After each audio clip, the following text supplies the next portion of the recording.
Hello friends, मैं शोभना यादव फिर से अपने यूट्यूब चैनल मैराथन क्लासेस पे आपका हार्दिक अभिनंदन करती हूँ। मैं आपके लिए कुछ मोस्ट इम्पोर्टेंट क्वेश्चन जो रिट एग्ज़ाम के लिए बेहतर हैं या फिर हर कोई एग्ज़ाम्स जिसमें हिंदी सब्जेक्ट आती है उसके लिए मोस्ट इम्पोर्टेंट है। लेकिन मैं आपको एक बार बता देती हूँ, आपने यदि अभी मेरे मैराथन क्लासेस यूट्यूब चैनल को अभी तक सब्सक्राइब नहीं किया है तो सब्सक्राइब कर ले और पास में लगे बेल आइकन को ज़रूर प्रेस करें। तो आज का अपना फर्स्ट क्वेश्चन आ रहा है, जय ध्वनि का उच्चारण स्थान होता है। जय ध्वनि का जो उच्चारण स्थान होता है वह होता है, तो जय कौन से वर्ग में आता है? जय आता है अपने च वर्ग में, और च वर्ग का उच्चारण स्थान होता है, च वर्ग का जो उच्चारण होता स्थान होता है ईचू यशानाम, ईचू यशानाम, ईचू यशानाम तालु। तो तालु जो अपने मुँह का ऊपर वाला हिस्सा होता है, जो अपने मुँह का ऊपर वाला हिस्सा होता है उसको तालु कहा जाता है। तालु स्थान होता है, वहाँ से जय शब्द का उच्चारण होता है। जय शब्द का उच्चारण कहाँ से होता है? तालु से होता है। नेक्स्ट क्वेश्चन अपना आज का आ रहा है, निम्न में से महाप्राण वर्ग कौन से हैं? निम्न में से जो महाप्राण वर्ग हैं, जो महाप्राण वर्ग हैं वह कौन से हैं? तो महाप्राण वर्ग कौन से होते हैं? वर्ग के 1, 2, 3, 4, 5 वर्ण होते हैं। पहला, तीसरा और पांचवा तो अल्प प्राण होते हैं। महाप्राण वर्ण होते हैं दूसरा और चौथा, ये महाप्राण वर्ण होते हैं। तो इसमें देखते हैं दूसरा और चौथा किस में आ रहा है। क और च ये तो होंगे नहीं, ख और घ ये होंगे, ख और घ ये होंगे, इनमें भी नहीं है, इनमें भी नहीं है। तो अपना बी ऑप्शन बिल्कुल राइट आंसर हो जाएगा। यदि अपने को क्वेश्चन घुमा के पूछा जाता है कि महाप्राण वर्ण कितने होते हैं, तो महाप्राण वर्ण अपने होते हैं 15। महाप्राण वर्ण कितने होते हैं? 15। नेक्स्ट क्वेश्चन अपना आ रहा है आज का, भाषा की सबसे छोटी इकाई कौन सी होती है? भाषा की सबसे छोटी इकाई कौन सी होती है? वर्ण। स्टूडेंट्स, आपको सबको पता है कि भाषा की सबसे छोटी इकाई क्या होती है? तो भाषा की सबसे छोटी इकाई होती है वर्ण। शब्द तो वर्णों से मिलकर बनते हैं और वाक्य शब्दों से मिलकर बनते हैं। लिपि, जो वर्ण होते हैं उनका लिखित रूप, वाक्य या शब्दों का जो लिखित रूप अपन करते हैं वो उसको लिपि कहते हैं। तो भाषा की जो सबसे छोटी इकाई है वो कौन सी है? वर्ण। बी ऑप्शन अपना राइट आंसर हो जाएगा। नेक्स्ट क्वेश्चन अपना आ रहा है, मदोन्मत्त का संधि विच्छेद क्या है? मदोन्मत्त, जैसे आपको सभी को ज्ञात है, कहीं पर एक मात्रा मिले वो गुण संधि होती है। गुण संधि, जहाँ पे 2 मात्राएं होती हैं वो होती हैं वृद्धि संधि।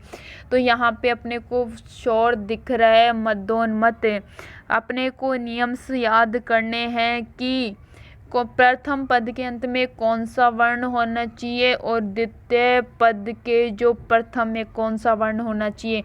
तो मद प्लस उन्मत्त अपना बिल्कुल राइट आंसर होगा। ए प्लस उ मिलकर के क्या होता है? ओ और आई, ये 2 अपने गुण संधि में आते हैं। आई और औ ये अपने वृद्धि संधि में आते हैं। तो यहाँ पे अपने को ओ दिख रहा है, मदो शब्दों का उच्चारण करके देखा करो। मदोन्मत्त, ओ शो कर रहा है अपने को, ओ अपने मुंह से निकल रहा है। तो मद प्लस उन्मत्त इसका राइट आंसर हो जाएगा, क्योंकि यहाँ पे गुण संधि है। आज का नेक्स्ट क्वेश्चन अपना आ रहा है, भूगोल शब्द का विशेषण रूप क्या है? भूगोल जो शब्द है उसका विशेषण रूप क्या है? भूगोल शब्द यानी जो संज्ञा और सर्वनाम की जो विशेषताएं बताते हैं उनको क्या कहते हैं? विशेषण। तो भूगोल शब्द है उसका विशेषण रूप क्या होता है? उसका विशेषण रूप होता है भौगोलिक, यानी भौगोलिक स्वरूप में जो संज्ञा और सर्वनाम जो भी शब्द आए हैं उनकी विशेषता बताता है। इसमें सेकंड ऑप्शन में अपना राइट आंसर हो जाएगा। नेक्स्ट क्वेश्चन अपना आ रहा है, अनुराग शब्द का विलोम शब्द क्या है? अनुराग शब्द का विलोम शब्द क्या है? तो अनुराग शब्द का विलोम शब्द होता है विराग। अनुराग, विराग। तिरोभाव का होता है आविर्भाव। तिरोभाव का क्या होता है? आविर्भाव। आविर्भाव। राग का होता है अनुराग। राग का होता है राग का नहीं होता है, राग तो सिर्फ एक वर्ड्स है। अनुरक्ति का होता है विरक्ति।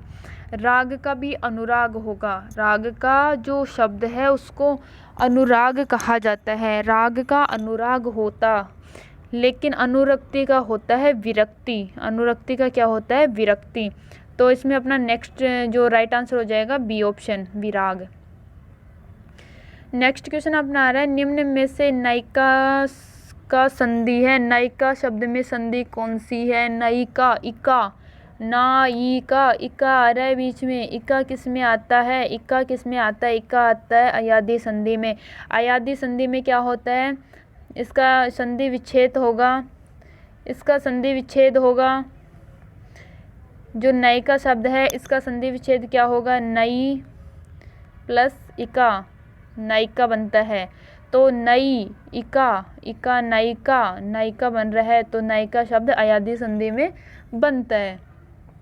नेक्स्ट क्वेश्चन अपना आ रहा है, सींग शब्द का तत्सम रूप है। सींग शब्द है उसका तत्सम रूप क्या है? तो सींग का तत्सम रूप श्रृंग होता है।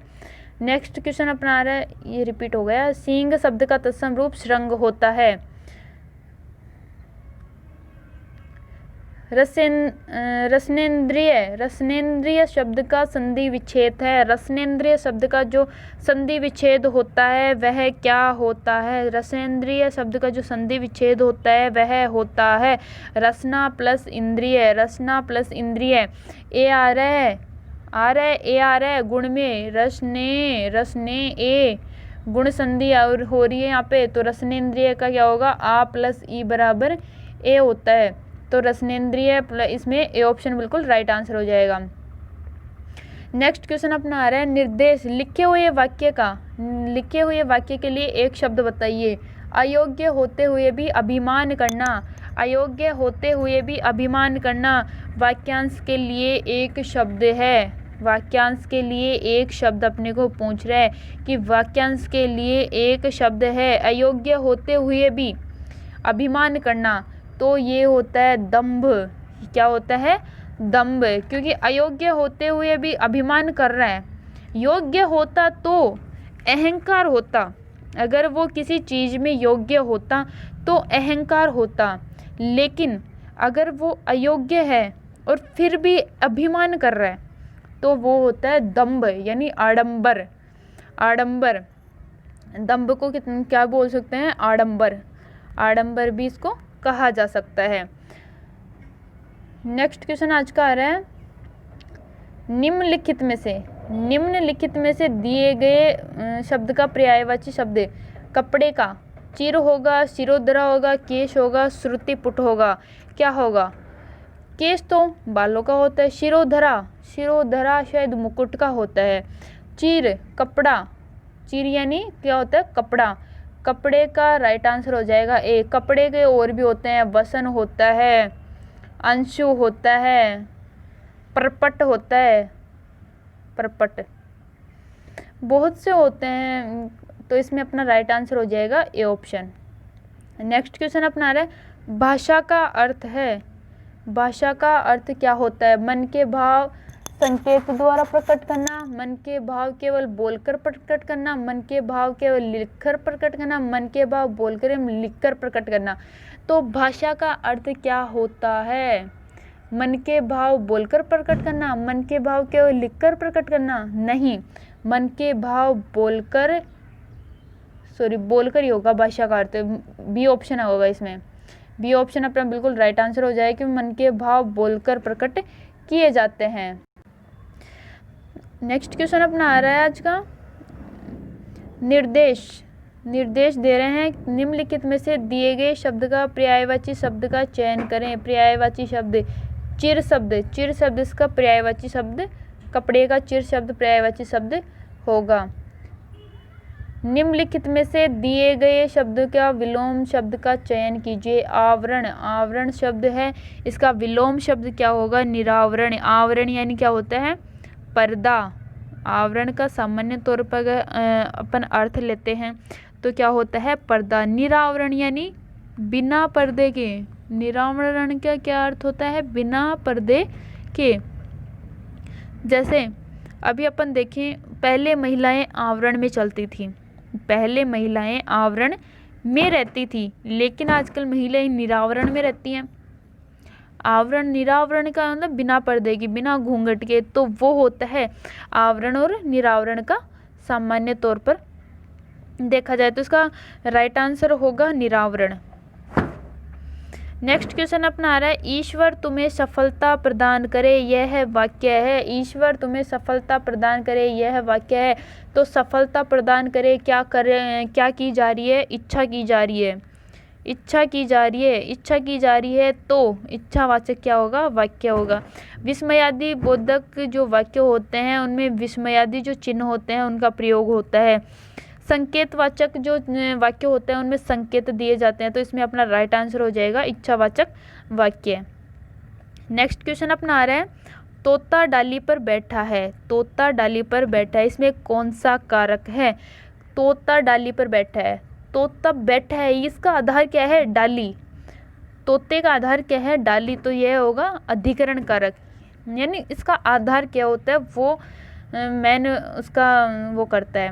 प्रिंट मीडिया में निम्न में से किससे सम्मिलित नहीं किया, यानी प्रिंट मीडिया में किसको सम्मिलित नहीं किया गया। समाचार पत्र डेली संपादन होते हैं, पाठ्य पुस्तक नहीं होती, पत्रिकाएं होती हैं, विद्यालय पत्रिकाएं होते हैं, तो इसमें राइट आंसर अपना हो जाएगा बी ऑप्शन, क्योंकि पाठ्य पुस्तक होती हैं वो प्रिंट मीडिया में नहीं आती हैं, तो अपना राइट आंसर बी ऑप्शन हो जाएगा। नेक्स्ट क्वेश्चन अपना आ रहा है, निम्नलिखित में से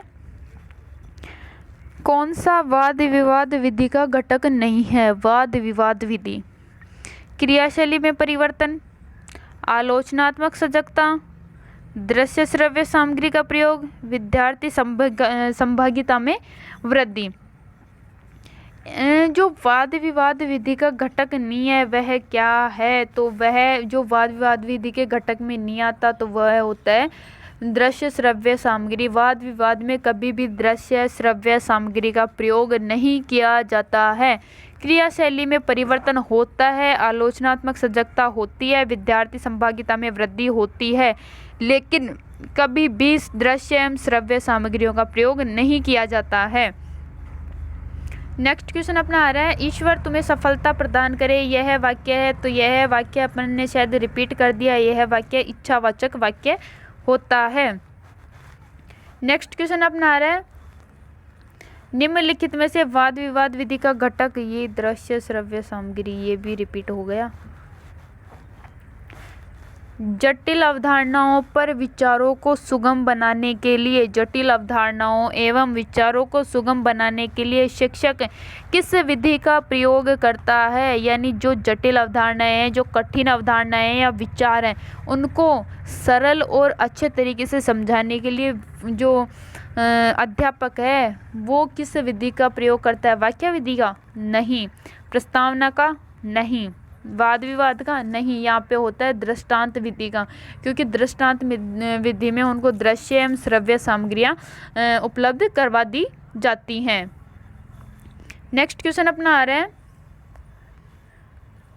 का के की चिन्ह है, ये यानी का के की कौन से कारक चिन्ह हैं, तो का के की कौन से कारक चिन्ह हैं बताइए जरा।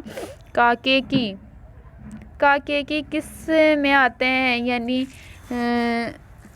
राम रमेश का भाई है, तो का क्यों कौन सा संबंध दिखा रहा है, तो इसमें संबंध कारक होगा, डायरेक्ट संबंध कारक ही होगा। का के की तुम उसके पुत्र हो, या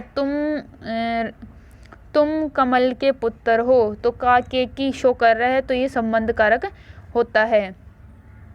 नेक्स्ट क्वेश्चन अपना आज का आ रहा है, वर्तनी के अनुसार शुद्ध शब्द का चयन कीजिए, यानी जहाँ पे वर्तनी सही हो उस शब्द का चयन करना है, शब्द का चयन करना है। शब्द का चयन साप्ताहिक, साप्ताहिक, साप्ताहिक और साप्ताहिक, तो इसमें ए ऑप्शन अपना राइट आंसर होगा, साप्ताहिक। साप्ताहिक शुद्ध वर्तनी होती है।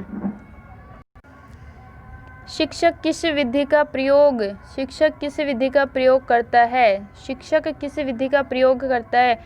तो शिक्षक करता है व्याख्या विधि का प्रयोग भी करता है, प्रस्तावना विधि का प्रयोग करता है, वाद विवाद का भी करता है, दृष्टांत विधि का ज़्यादा प्रयोग करता है, क्योंकि किसी जटिल सामग्री को अगर सुगम या सरल बनाना है तो शिक्षक को आवश्यक होता है कि वह दृष्टांत विधि का प्रयोग करें। नेक्स्ट अपना आ रहा है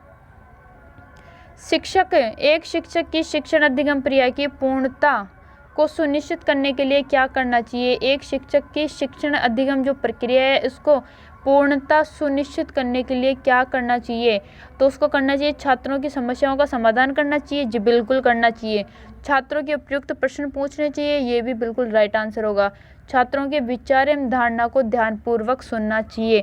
जी बिल्कुल राइट आंसर है, क्योंकि छात्र की समस्याओं का समाधान करके ही शिक्षण जो प्रक्रिया है वह सुनिश्चित हो सकती है। छात्रों के उपयुक्त क्वेश्चन या प्रश्न पूछकर और छात्रों के जो विचार और जो धारणाएं हैं उनको ध्यानपूर्वक सुनकर जो शिक्षक की जो शिक्षण अधिगम प्रक्रिया है उसको सुनिश्चित किया जा सकता है। तो इसमें अपना राइट आंसर क्या होगा? उपरोक्त सभी। नेक्स्ट क्वेश्चन अपना आ रहा है जटिल अवधारणाओं एवं विचारों को सुगम बनाने के लिए शिक्षक किस विधि का प्रयोग करता है? तो शिक्षक करता है दृष्टांत विधि का प्रयोग करता है। नेक्स्ट क्वेश्चन अपना आ रहा है निम्न प्रश्नों में से शब्द युग्म विकल्प में सही अर्थ का भेद का चयन कीजिए। यानी अभ्यास और अभ्यास के जो सही अर्थ हैं, इनके जो अर्थ हैं उनका जो एक युग्म है या जो पद है उसको चुनना है। छाया आभास हो सकता है लेकिन अभ्यास का प्रतिछाया नहीं हो सकता। ये तो एक दूसरे के विलोम शब्द हो गए। अनुभूति आदत नहीं। कल्पना और परिश्रम, अभ्यास का होता है परिश्रम और कल्पना। तो अभ्यास और अभ्यास का जो होगा वो सी ऑप्शन अपना बिल्कुल राइट आंसर हो जाएगा, क्योंकि कल्पना और परिश्रम के द्वारा ही अभ्यास और अभ्यास संभव है। नेक्स्ट क्वेश्चन अपना आ रहा है समुच्चय बोधक कहाँ गया? समुच्चय बोधक शब्द का अभिप्राय है। समुच्चय बोधक जो शब्द है उसका अभिप्राय है दो शब्दों एवं वाक्यों को पृथक करना, दो शब्दों एवं वाक्यों को जोड़ना, दो शब्द एवं वाक्यों में समानता, इनमें से कोई नहीं। तो इनमें समुच्चय बोधक है यानी समूह में जोड़ना। तो दो शब्दों इन दो वाक्यों को आपस में जोड़ेगा तभी समुच्चय बोधक जो शब्द है वो बनेगा। तो इसमें बी ऑप्शन अपना बिल्कुल राइट आंसर हो जाएगा। बी ऑप्शन बिल्कुल राइट आंसर हो जाएगा।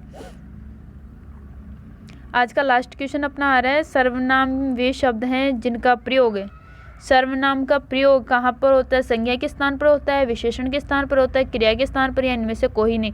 तो सर्वनाम किसे कहते हैं? परिभाषा में साफ जाहिर हो जाता है। संज्ञा के स्थान पर प्रयुक्त होने वाले शब्दों को सर्वनाम कहा जाता है। तो संज्ञा के स्थान पर जो प्रयुक्त होते हैं उनको सर्वनाम कहा जाता है।